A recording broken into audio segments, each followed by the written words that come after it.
Good morning, or rather good afternoon, everyone. At the MacArthur Foundation, I direct our criminal justice grant making, and I'm delighted to be here today to talk about the different aspects of racial and social justice. The MacArthur Foundation has a long history working in this field.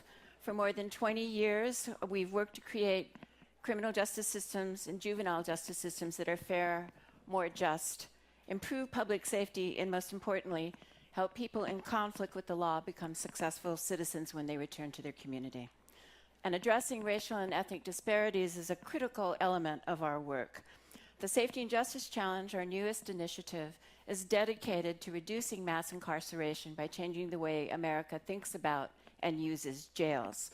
I think we're all distressingly familiar with the statistics about African Americans and Hispanics together make up 30% of the population, but account for 51% of the jail population.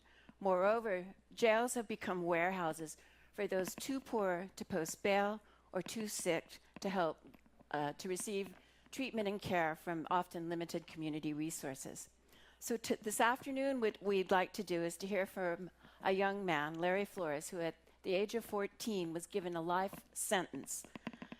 But Larry decided to turn his life around, and we'll hear about the resources and the support that made that possible. Larry is now participating in the Anti-Recidivism Coalition's apprenticeship program, and his story is about hope and redemption.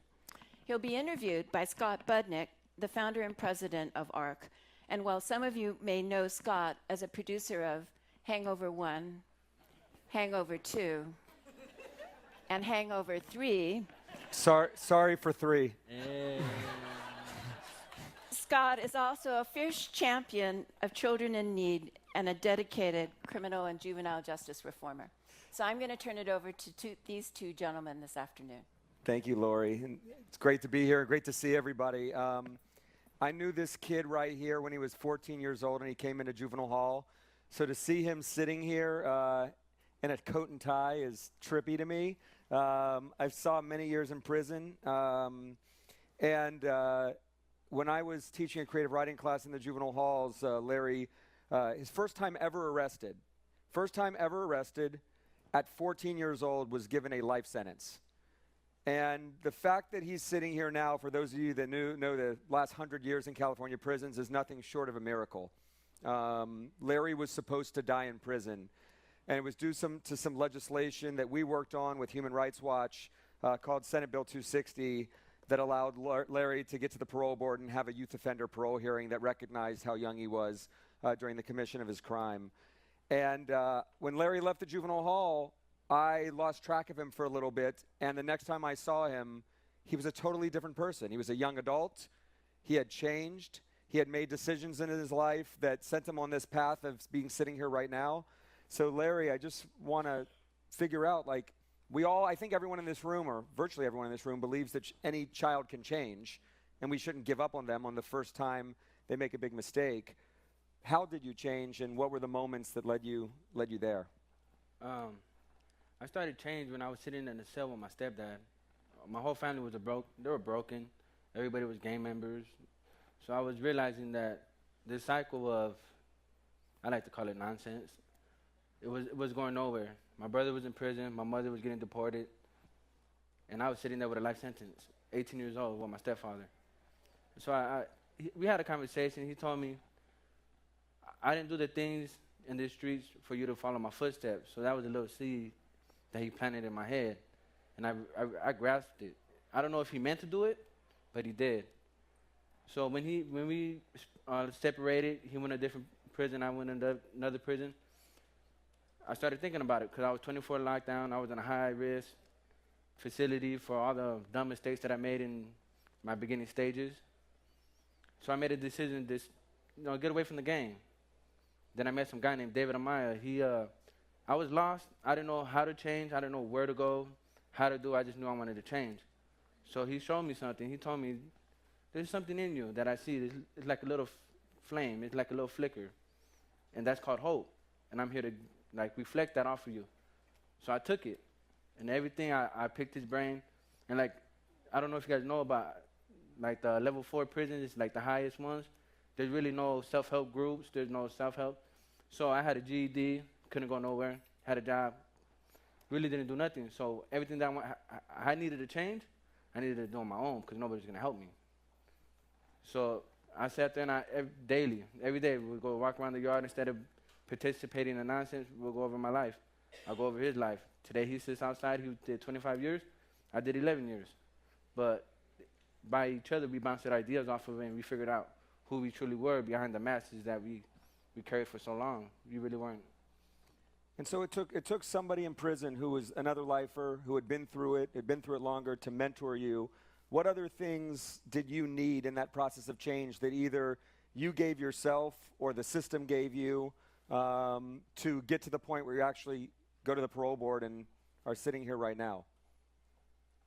Well, I needed to face the reality that I was a messed up person. I took everything for granted. I thought everything was all good. But this guy came back into my life. He showed me that that people out here really cared about us in there. Who would pass a law to get us earlier before we could come home? That was the bigger hope, right? Not the flickering one inside of me.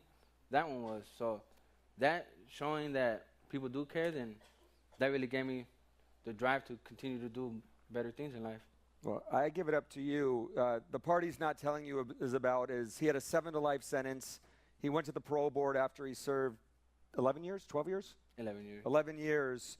And at his first parole hearing, which is unheard of, the parole board considers him not a danger and grants him parole. And it goes to the governor, and the governor reverses it and keeps him in prison. And he calls me collect, and I'm freaking out, losing my mind. And he says, Scott, calm down. Don't lose your mind. I'm just going to go to another hearing and do it again. I'm like, what? Hey. Like, how did you become this person? And so he goes up to the parole board a second time and gets granted a second time, and the governor reverses him a second time. And this time he goes back a third time, and again he keeps telling me as I'm losing my mind, don't worry, Scott, I got this. I've changed. I can prove to the governor that I've changed. Don't worry, don't worry. And he comes home. And I had this, we were just 2 weeks ago on Catalina Island. We took 60 formerly incarcerated folks to Catalina Island, and seeing Larry like on a rock jumping off into the Pacific Ocean was like one of the most beautiful things I've ever seen. We had another guy who did 41 years, and the parole board realized he was innocent. And after 41 years of unjust incarceration, he was sitting on the beach in Catalina Island.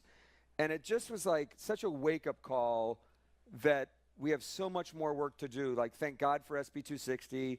I don't know if folks in this room are educated on Prop 57, which is the governor's measure that's going to be on the ballot in November. But a question to ask is, like, should a district attorney who doesn't know anything about Larry, has nothing but a police report, doesn't know anything about his character, who loves him, etc., should a district attorney in 48 hours be able to throw him into adult prison, throw him into adult court, and ruin his life forever?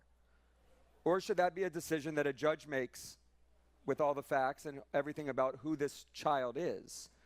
And so Prop 57 will be on the ballot on November 8th. And it was good to be able to do SB 260 and get him to the parole board and get him a youth offender hearing earlier. But we really need to deal with this on the front end. Why are we throwing our kids away at 14 years old the first time they mess up and give them a life sentence, which usually means we're going to die in prison?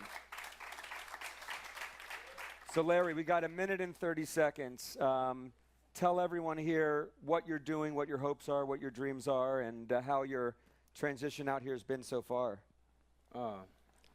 This guy's dragging me everywhere. Right? I'm doing good things. I'm giving back everything that I took in this world. I've taken a lot. So I'm starting with the ARC apprenticeship to get into the union. I want to be an electrician. If that doesn't work, I'm going to find something else, like pipe fitting or something. But I'm hoping on the electrician. I'm also just mentoring kids, youth. I'm going back to Silmar Juvenile Hall where I got sentenced to life, where I was the last place I was. Talking to them, hoping to throw that little seed that was thrown to me, give them the hope that it was given to me. Went to Sacramento to talk to the people that let me out. That was nervous. I was, whew. Right here is much better. You guys are a better crowd. By the way, He met all the people in the governor's office that denied his parole 3 times and got to shake their hands. I told him in a nice way they were wrong. I told him in a nice. And by the way, he's also being humble. He's in a 12-week training that we're doing with the LA Federation of Labor. And in 6 weeks, the teachers are saying that he's just one of the best workers of the group. In 6 weeks, when he graduates the program, he has a union job for life. So I don't know about the best one, but okay. So thank you guys all. Let's give it up one more time for Larry Flores. Well, thank you guys. Thank you.